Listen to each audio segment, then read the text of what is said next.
Europe 1, le 22-30.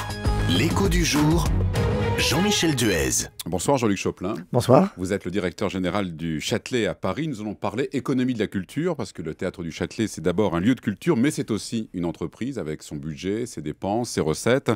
Le budget, c'est 26 millions d'euros pour l'année 2012, donc l'an passé. Et c'est 150 salariés. C'est une PME, le Châtelet, en quelque sorte, non ? Une PME, tout à fait. Je crois qu'on peut le dire comme ça. C'est une activité économique, une activité culturelle, mais aussi économique. Alors, comment elle fonctionne, justement, cette économie ? Par exemple, le budget, comment il se répartit ? 26 millions, c'est pas toujours le même, évidemment, chaque année, mais comment vous trouvez l'argent ? D'où vient le financement ? Alors, l'argent vient essentiellement de la ville de Paris. Nous sommes la plus importante subvention culturelle de la ville de Paris, avec un peu plus de 17 millions. Et puis, le reste du budget, c'est nos ressources propres, donc les recettes de billetterie qui peuvent aller jusqu'à 6 millions d'euros, 7 millions d'euros, les bonnes années, en fonction du nombre de spectacles que nous faisons. Les locations d'espace public, tous les événements que nous organisons à l'intérieur du théâtre, ça peut aller jusqu'à 1 million d'euros. Et puis le mécénat aussi, très important, un certain nombre d'entreprises qui acceptent de nous accompagner dans nos aventures artistiques. C'est-à-dire qu'elles financent certaines productions Elles financent alors, ou elles accompagnent toute une saison en décidant d'être le parrain, si vous voulez, de la saison artistique, ou de dire, voilà, on va plutôt aider une production particulière, ou encore d'organiser au Châtelet un événement, une grande soirée, par exemple, à l'occasion d'une première.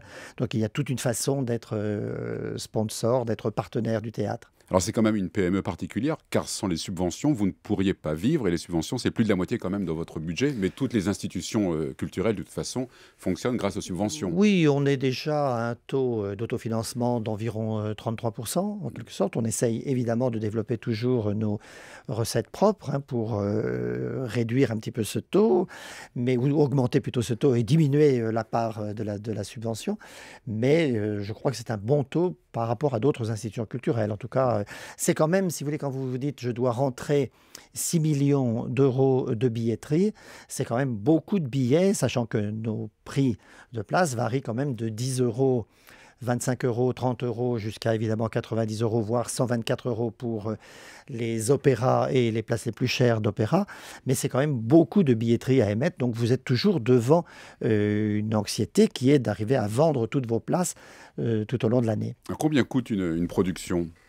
Alors une production, c'est pour les moins chers, 1 million d'euros et 2 millions d'euros. Alors ça, c'est le coût, si vous voulez, c'est le coût de fabrication, le coût de réalisation d'une production. C'est-à-dire les décors. Alors ça comprend les salaires des chanteurs, du metteur en scène. Ce qu'il faut bien savoir aussi, c'est que le Châtelet, nous sommes un théâtre de production. C'est-à-dire que nous fabriquons nos propres productions. Nous ne sommes pas un théâtre qui accueille des troupes, des compagnies. Alors, on le fait pour la danse, par exemple, mais pour tout ce qui est les spectacles lyriques, pour tous les spectacles lyriques, c'est nous-mêmes qui fabriquons. Si vous voulez, c'est un peu comme fabriquer, je sais pas, une voiture. En l'occurrence, vous fabriquez des décors, on fabrique des costumes. Les décors, parce que vous avez... les costumes, voilà. Les perruques, les accessoires. C'est nous qui fabriquons les lumières, donc tout ce qu'il faut faire pour l'éclairage, si vous voulez, du plateau. C'est nous qui choisissons évidemment l'orchestre, les chœurs, choisissons les danseurs. C'est nous qui assemblons l'ensemble du personnel technique nécessaire supplémentaire, si vous voulez, par rapport au personnel permanent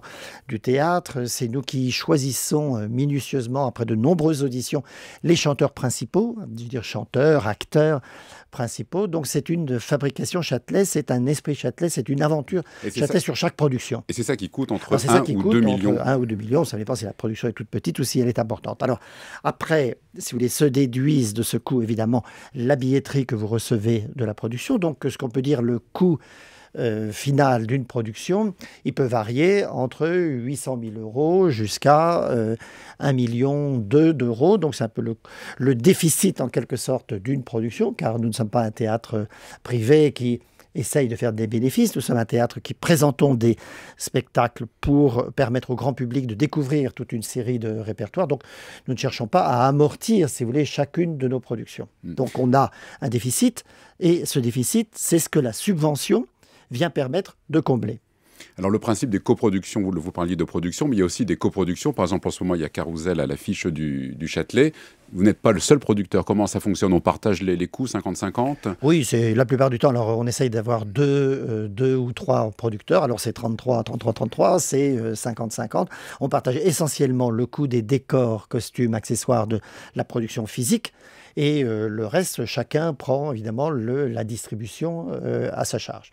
Mais quand je dis déficit de production, je veux dire que je rassure vos auditeurs, le budget du Châtelet est un budget tout à fait équilibré, voire même déjà depuis quelques années, on dégage un tout petit excédent qui nous permet d'avoir des très bons comptes en quelque sorte. Mais c'est là où intervient la subvention. La subvention est là pour permettre de présenter une variété de spectacles, donc de permettre à ces productions, effectivement, d'être présentées dans un laps de temps relativement court. Est-ce que vous avez ressenti les répercussions de la crise sur la vie du Châtelet au quotidien? Alors, le Châtelet, on a énormément multiplié le nombre de spectateurs depuis maintenant que j'en suis le directeur. J'en suis très fier, puisque chaque année, on est aux alentours de 310 000, 320 000 spectateurs qui viennent au Châtelet. C'était 160 000 spectateurs, et encore, parfois, il y avait des spectateurs qui venaient très régulièrement quand je suis arrivé. Donc on peut dire, et j'ai traversé, et je suis en train de traverser malheureusement les années dites un peu de crise. Alors ce que l'on ressent, c'est deux choses. D'abord, le besoin de sortir en période de crise. On sent qu'il y a un véritable désir d'échapper à la grisaille quotidienne, à cette tristesse parfois que certains annoncent, alors qu'on ne sent pas du tout ça, le Châtelet étant plutôt un théâtre du bonheur. Mais on sent une inquiétude pour l'achat des places. Les gens nous disent, est-ce qu'il n'y aurait pas quelque chose de très bien placé, mais en deuxième catégorie? Avant, les premières catégories étaient les places qui partaient en premier. Là, aujourd'hui, on sent qu'effectivement, on attend plutôt d'acheter des deuxièmes catégories et on essaye de voir si le théâtre, au dernier moment, ne va pas faire des offres spéciales. On vous demande justement des tarifs et des promotions, non? Oui, absolument. Les gens essayent de voir par tous les moyens. Alors, mais vous réussissez quand même à vendre les premières catégories, si elles ne partent plus en premier? Non, je disais qu'elles ne partent plus en premier, mais pour l'instant, nous, effectivement, je ne peux pas considérer que l'on soit touché en aucune façon par la crise. D'autre part, je tiens quand même à dire que nous offrons un très grand nombre de places, plusieurs dizaines de milliers de places chaque année, entre 10 et 30 euros. Donc, si vous voulez, il y a quand même, et c'est grâce aussi aux subventions publiques que l'on peut faire ça, la possibilité d'offrir à des prix très très modérés et avec une très bonne visibilité et une très bonne écoute des billets très accessibles à tous. Alors, il y a des retombées économiques externes également. Qu'est-ce que ça veut dire, retombées économiques externes? D'abord, si vous voulez, vous avez à peu près 50% de la population qui n'est pas parisienne, donc qui vient un petit peu de partout.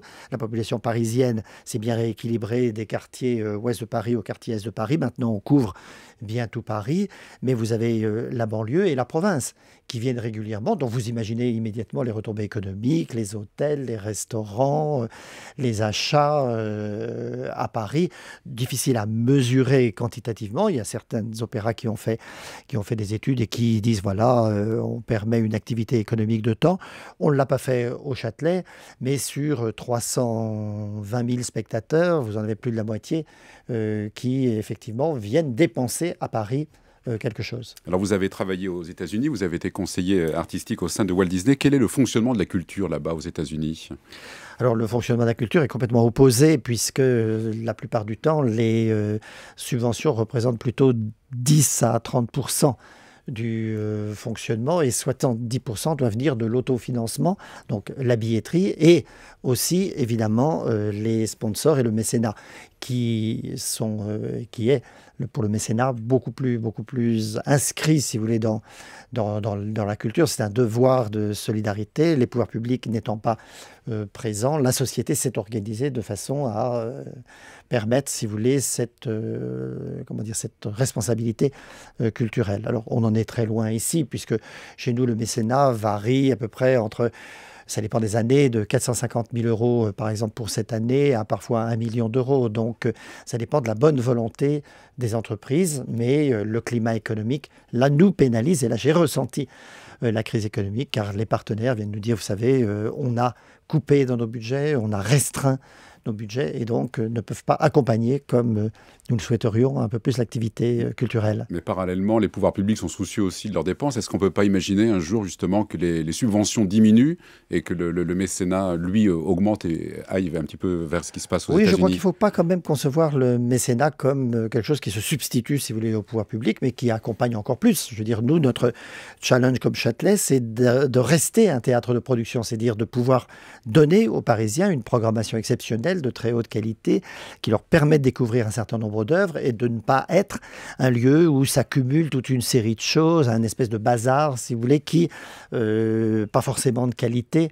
qui leur serait donné. Donc la subvention, ça permet ça. Et ce que permettrait le mécénat complémentaire, qu'on peut toujours souhaiter voir augmenter, c'est de permettre de présenter des événements encore plus exceptionnels. Donc c'est la cerise sur le gâteau permanente, si vous voulez, que permettrait de faire ce mécénat privé. Vous pensez que les subventions sont pérennes, de toute façon, elles ne seront jamais remises en cause? Non, je crois qu'il ne faut jamais se dire ça. Je crois que les subventions, cette année, il est vrai par exemple que nous avons accepté de faire un effort. La ville de Paris nous a demandé de faire un effort, donc la subvention a un tout petit peu été réduite, mais je pense que c'est un devoir de solidarité en temps de crise, donc de permettre effectivement, de permettre à d'autres de ne pas avoir leur subvention qui diminue. Nous sommes les plus gros partenaires, donc nous avons fait un petit effort. Mais il y a d'autres grands lieux qui sont en train de se construire, la Philharmonie par exemple, et de comment vont se redistribuer le financement de la culture musicale autour de cela, rien n'est acquis. Donc il faut continuer à se battre là où on est pour maintenir, si vous voulez, un grand niveau de satisfaction du public, une programmation originale, montrer au fond la raison de ce que l'on est. Le Châtelet, c'est une programmation très éclectique, un théâtre populaire, mais sophistiqué, quelque chose qui est ouvert à tous, une programmation événementielle, internationale, donc un produit tout à fait unique, une place à part, spéciale dans la programmation des théâtres parisiens qu'il faut absolument préserver. Merci Jean-Luc Choplin, directeur général du Châtelet à Paris. Vous pouvez retrouver cette interview sur le site internet d'Europe 1, europe1.fr. Merci. Merci.